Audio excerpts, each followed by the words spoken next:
अस्सलामु अलैकुम वरहमतुल्लाहि वबरकातुहू। जी हाँ दोस्तों, उम्मीद है कि आप तमामी हजरात खैर व आफियत से होंगे, तमामी लोग अच्छे होंगे। सिर्फ जन्म प्रमाण पत्र से आपकी नागरिकता साबित नहीं होगी।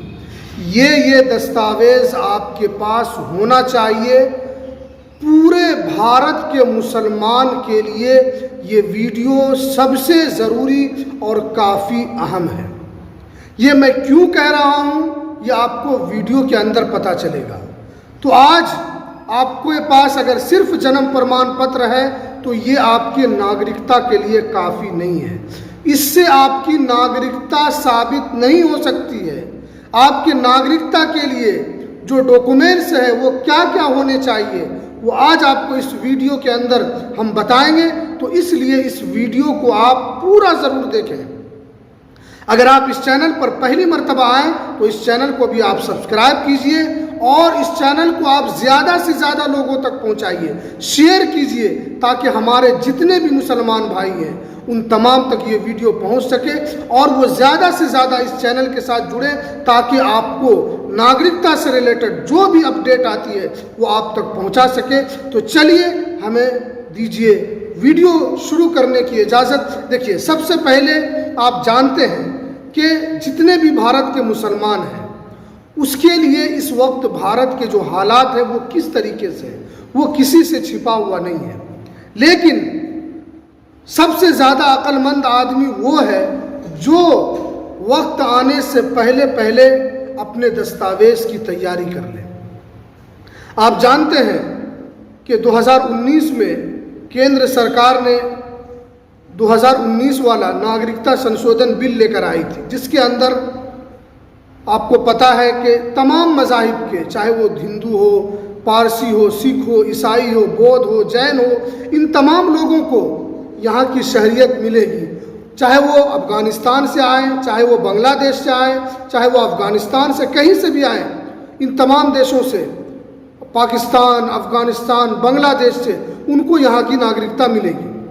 लेकिन अगर कोई मुसलमान है तो उनको इस नागरिकता से क्या किया गया है, उनको अलग रखा गया है। तो आपके नागरिकता के लिए क्या ज़रूरी डॉक्यूमेंट्स है, आपको क्या क्या रखना चाहिए, ये हमेशा आप लोगों से अपील की जाती है। और तो आपको पता है कि जब 2019 में जब NRC आसाम के अंदर लागू हुआ था, 19 लाख लोगों के नाम को लिस्ट से बाहर कर दिया गया था। 19 लाख लोगों के नाम को। इसकी सुनवाई भी सुप्रीम कोर्ट में हुई थी। बहुत सारे लोग इसकी लड़ाई सुप्रीम कोर्ट तक लेकर गए थे। और हैरानी की बात तो ये होनी चाहिए कि हमारे बहुत सारे नौजवान जो भारतीय सेना के अंदर कार्यरत हैं, जो वहाँ पर अपनी ड्यूटी दे रहे हैं, वहाँ वो काम कर रहे हैं, जो अब इंटरनेशनल बॉर्डर पर वो तैनात है, देश की सुरक्षा कर रहे हैं, उनका नाम भी इसके अंदर शामिल नहीं था। अब नाम जब शामिल नहीं था तो सरकार ने जो तर्क दिया था कि इन लोगों का नाम शामिल क्यों नहीं किया, तो सरकार ने कहा कि सरकार की तरफ से जो दस्तावेज मांगे गए थे उस दस्तावेज को उन लोगों ने जमा नहीं किया, इसीलिए उन लोगों का नाम नागरिकता में नहीं आया। 19 लाख लोग, आप सोच सकते हैं कि एक राज्य के अंदर 19 लाख लोगों के नाम को काटा गया। क्या अगर आपके राज्य में इस तरह हो तो आपके ऊपर क्या गुजरेगा, अगर आप उस लिस्ट में शामिल हो जाएं तो आपका उसके अंदर क्या गुजरेगा। तो हमें पहले से किस तरीके से तैयार रहना है, हमें किस तरीके से जागरूक रहना है, हमें कैसे अपने आप को तैयार करना है, वो हम आज आपको इस वीडियो के अंदर बताएंगे। देखिए, सबसे पहले आप जानते हैं कि इस वक्त कई राज्यों में NRC का काम शुरू होने वाला है।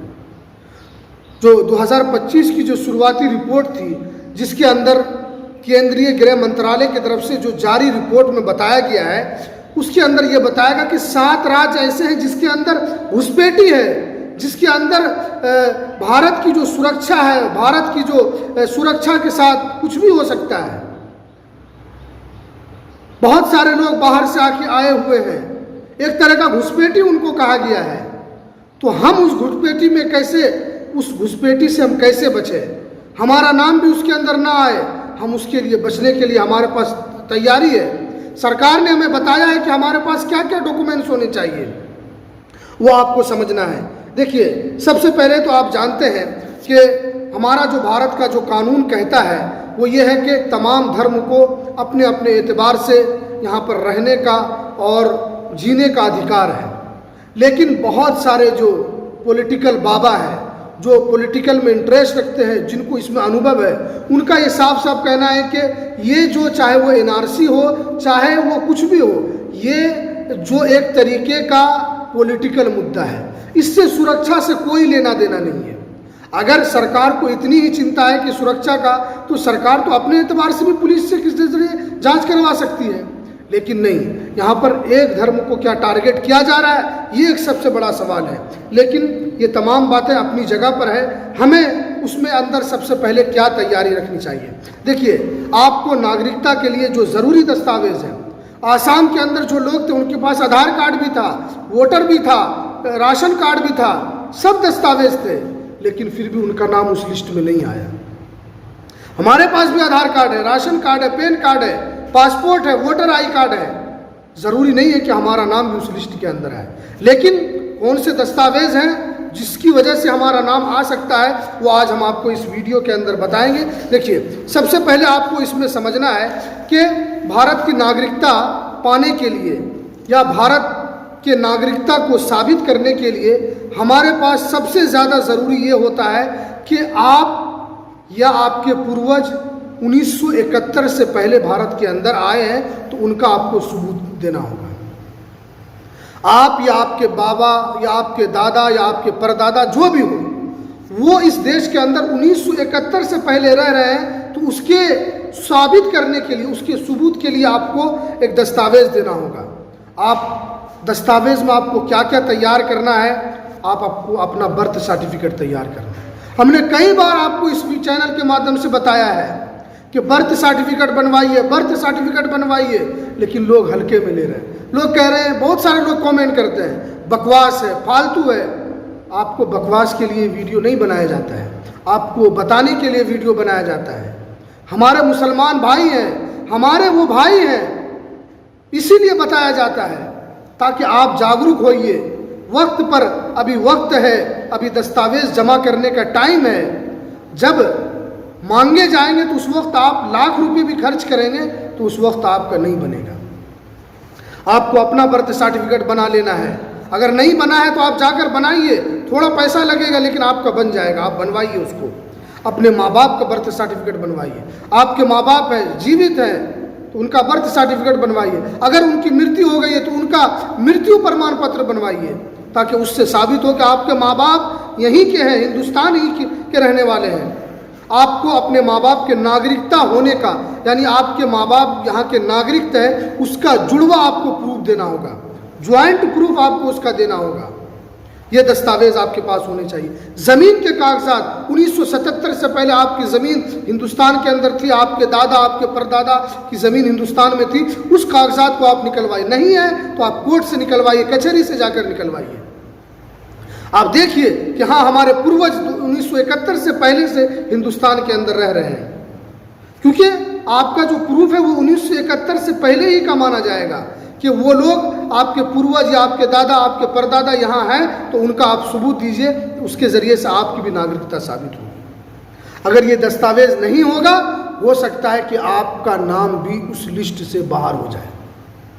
आपका नाम उस लिस्ट में नहीं आएगा, क्योंकि सरकार जो ये कर रही है, उनका साफ साफ ये कहना है कि ये जो है सरकार देश की सुरक्षा बनाए रखने के लिए इस तरीके का कदम उठाती है।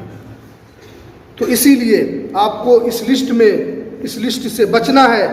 तो आपका उस लिस्ट में नाम नहीं आएगा अगर आपके पास ये दस्तावेज नहीं है। जो वैध तरीके से हिंदुस्तान के अंदर रहते हैं उनका नाम लिस्ट में आता है, और जो वैध तरीके से नहीं है उनका नाम लिस्ट में नहीं आएगा। तो इसलिए आप इस वीडियो को फैलाइए अपने दोस्त में, अपने अहबाब में, अपने ख़ानदान में, अपने रिश्तेदारों में, ताकि वो भी समझें इस बात को कि हमारे लिए क्या ज़रूरी है और हमारे लिए क्या ज़रूरी नहीं है। इसलिए कि आपके लिए अभी वक्त है, आपको समझाया जा रहा है, आपको जागरूक किया जा रहा है, आपको बताया जा रहा है आपके फ़ायदे के लिए। तो इसलिए आप इस वीडियो को सपोर्ट कीजिए, इस चैनल को आप सपोर्ट कीजिए। आप ही के वास्ते इस चैनल को बनाया गया है, ताकि आप ज़्यादा से ज़्यादा सपोर्ट करेंगे तो आप तक और हम अच्छे तरीके से मजबूती के साथ आपकी आवाज़ को उठाने की कोशिश करेंगे। तो चलिए, हमें दीजिए इजाज़त, फिर मिलते हैं किसी नेक्स्ट वीडियो में नई